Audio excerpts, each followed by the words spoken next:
बिस्मिल्लाहिर्रहमानिर्रहीम। मैं हूं लियाकत ख़ान और आप लोग देख रहे हैं लर्निंग साइट। आज की वीडियो में हम डिस्कस करने जा रहे हैं इलेक्ट्रिक फ्लक्स। तो सबसे पहले हम देखेंगे कि फ़्लक्स क्या है। तो फ्लक्स का मानी है, मतलब है टू फ्लो। तो how a quantity is flowing in certain area. तो एक ख़ास एरिया में एक ख़ास क्वांटिटी कितनी फ़्लो कर रही है, तो इसको क्या कहते हैं? इसको फ्लक्स कहते हैं।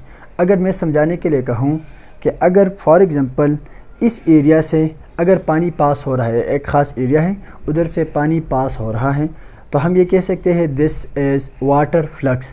How much water is flowing through this area, this is water flux. हाँ, अगर मैं ये कहूँ कि now this is an area and light is passing from this, तो this is light flux. How much light is incoming through this area.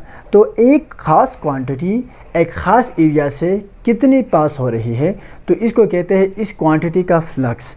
तो आज की लेक्चर में हम डिस्कस करने जा रहे हैं इलेक्ट्रिक फ्लक्स। तो सिंपल सी बात है कि how much electric field is passing through a certain area, this is electric flux. मैंने इधर डिफिनीशन लिखा है कि flux means to flow, how much quantity is flowing in a certain area. Now electric flux is the number of electric field lines. जैसा कि हमने पिछले lecture में पढ़ा था कि electric field lines, electric field can be represented by certain imaginary line called electric field lines. Now the number of electric field lines which passes through an area called electric flux denoted by phi e. तो ये denote, जहाँ पर भी flux की बात आ जाती है तो हम ज़्यादातर उसको फाई से डिनोट करते हैं। इधर मैंने ई लिखा है। ई का मतलब ये है कि this is electric flux and it is a scalar quantity. Mathematically we can write electric flux is equal to E dot A. So physically we can define as the dot product of electric field intensity E and vector area A. तो area, एक ख़ास area से कितनी electric field intensity में पास हो रही है, तो इन दोनों के डॉट प्रोडक्ट को हम कहते हैं एट्स इलेक्ट्रिक फ्लक्स. तो ये डिनोट होता है फाई ई से. तो अभी हम इसको समझते हैं कंसेप्चुअली कि ये किस तरीके से जो है ना हम इसका मैथमेटिकल एक्सप्रेशन ड्राइव कर सकते हैं. मैंने दो अल्फाज इधर इस्तेमाल किए इसके मैथमेटिक्स में. एक है इलेक्ट्रिक फील्ड इंटेंसिटी, जो कि आप लोग इससे वाकिफ़ हैं और हमने प्रीवियस लेक्चर्स में जो है ना इसको देखा है. हाँ, अगर आप लोगों को ये नहीं, अगर आप लोगों को इसमें कोई मसला है तो आप मेरा प्रीवियस लेक्चर जो है ना देख सकते हैं. दूसरा है मेरे पास वेक्टर एरिया, जो कि एक नया लफ्ज़ आ गया. वेक्टर एरिया क्या है? एरिया तो हम वैसे जानते हैं कि area as the product of length and width. जैसा कि मैं ये कहूँ कि this is a rectangle and this is at width and this is length. So area is equal to width multiplied by length. तो ये क्या है? ये एरिया है. एरिया एक स्केलर क्वांटिटी है, बट इससे हम वेक्टर भी बना सकते हैं. वेक्टर कैसे बन सकता है? एक नया क्वांटिटी बन जाएगा वेक्टर एरिया. तो एरिया को हम वेक्टर कैसे बना सकते हैं? इसको डायरेक्शन देने से सिंपली. तो एरिया को हम कैसे डायरेक्शन देंगे? ये एक एरिया है और मैं इसको डायरेक्शन देता हूँ. अभी ये किस डायरेक्शन में देख रहा है ये एरिया? तो आपके डायरेक्शन में. This is its direction. अभी ये मेरे तरफ देख रहा है ये एरिया, तो दिस इज़ इट्स डायरेक्शन. अभी ऊपर की तरफ देख रहा है तो दिस इज़ इट्स डायरेक्शन. अभी नीचे की तरफ देख रहा है तो दिस इज़ इट्स डायरेक्शन. तो if we assign the direction to an area, this is called vector area. तो अभी और ये एक वेक्टर है, इसका मैग्नीट्यूड बराबर होता है इस एरिया के. Let for example this is 5 centimetre and this is 4 centimetre. So the magnitude of this vector area is 4 multiplied by 5, तो 20, and its direction is now toward the floor and toward me and toward this side. तो vector area क्या है? ये हमारे पास एक vector है जिसका magnitude बराबर होता है एरिया के and direction is normal to the area. तो हमारे पास वेक्टर एरिया क्या है? Vector area is a vector area as. तो मैं इसको इधर लिख लेता हूँ. लेट फॉर एग्जांपल मैं इसको इधर ही लिख लेता हूँ. vector area as a vector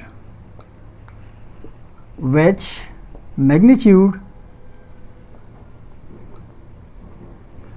is equal to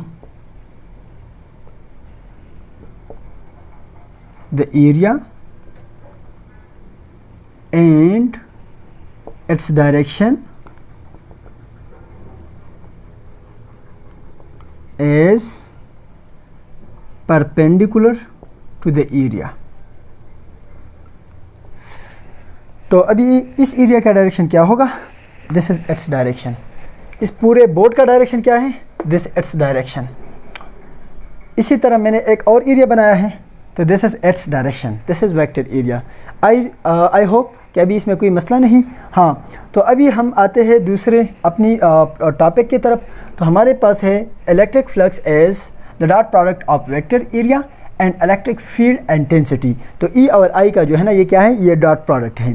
तो अगर ये मेरे पास एक एरिया है जिसका ये डायरेक्शन है, तो मैंने इसको ए का वेक्टर दिया, और अभी लेट मैं इधर से एक इलेक्ट्रिक फील्ड लाइंस आ रहे हैं कुछ। Let for example this is electric field lines.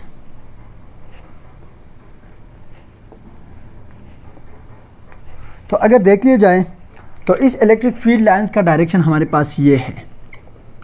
तो ये हो गया मेरे पास ई वेक्टर। तो एक वेक्टर ए है और एक वेक्टर ए है।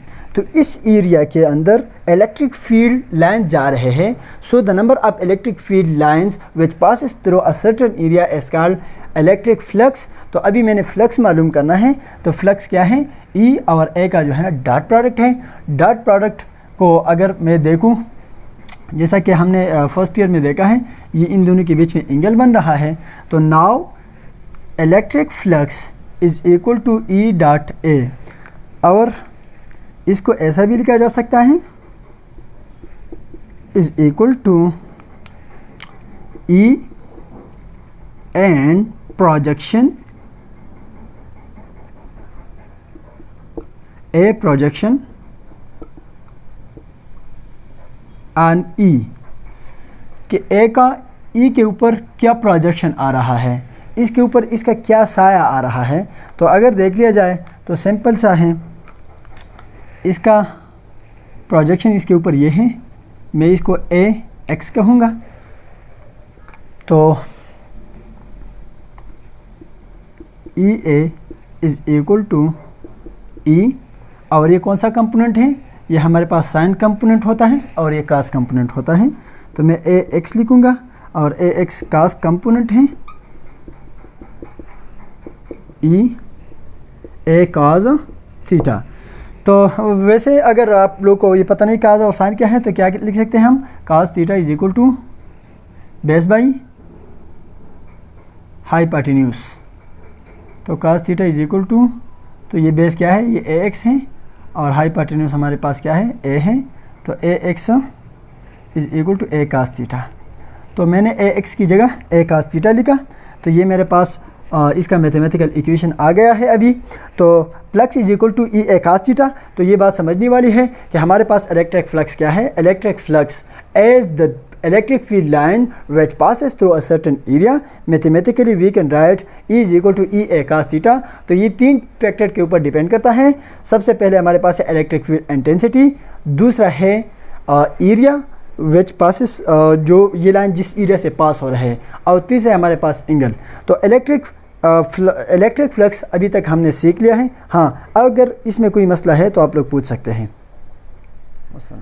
Electric flux as the dot product of E and vector area.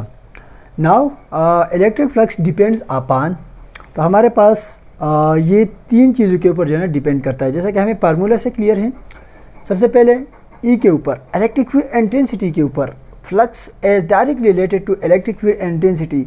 जितना इंटेंसिटी ज़्यादा होगी तो इतना इलेक्ट्रिक फ्लक्स जो है ना ज़्यादा होंगे। दूसरा हमारे पास एरिया, जिस एरिया से जो है ना इलेक्ट्रिक फील्ड लाइंस पास हो रहे हैं, तो जितना एरिया बड़ा होगा तो इतना हमारे पास इसके जो है ना इलेक्ट्रिक फ्लक्स ज़्यादा होंगे। तीसरा है हमारे पास एंगल, जो कि मोस्ट इम्पॉर्टेंट है।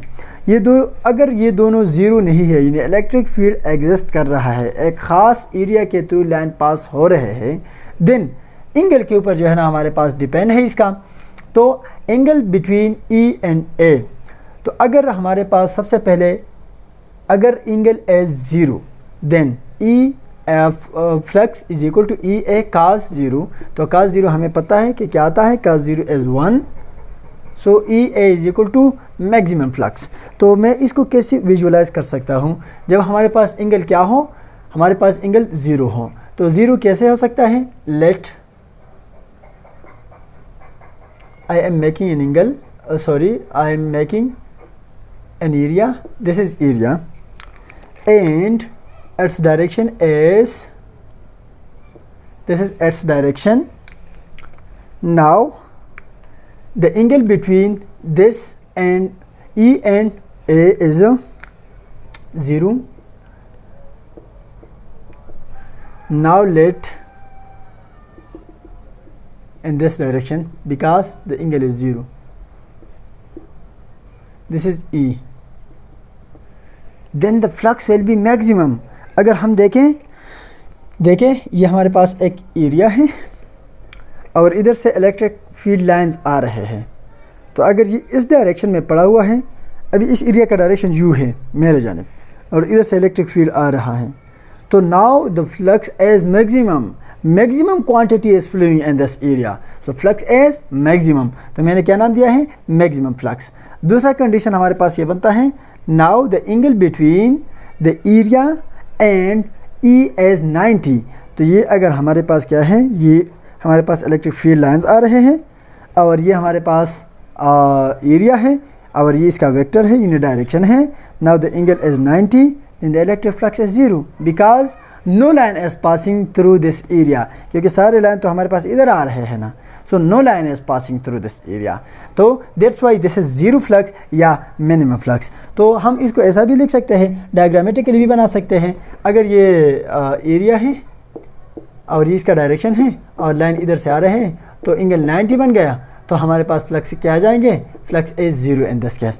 तो दो केसेस हमने पढ़े कि हमारे पास जब एंगल 0 होता है तो उसी वक्त मैक्सिमम फ्लक्स आते हैं, अगर एंगल 90 होता है तो उसी वक्त 0 फ्लक्स आते हैं। हाँ, अगर हम ये कहें कि now the angle theta as 180 degree, तो 180 डिग्री के केस में हमारे पास फ्लक्स क्या आएगा, flux is equal to E A cos 180।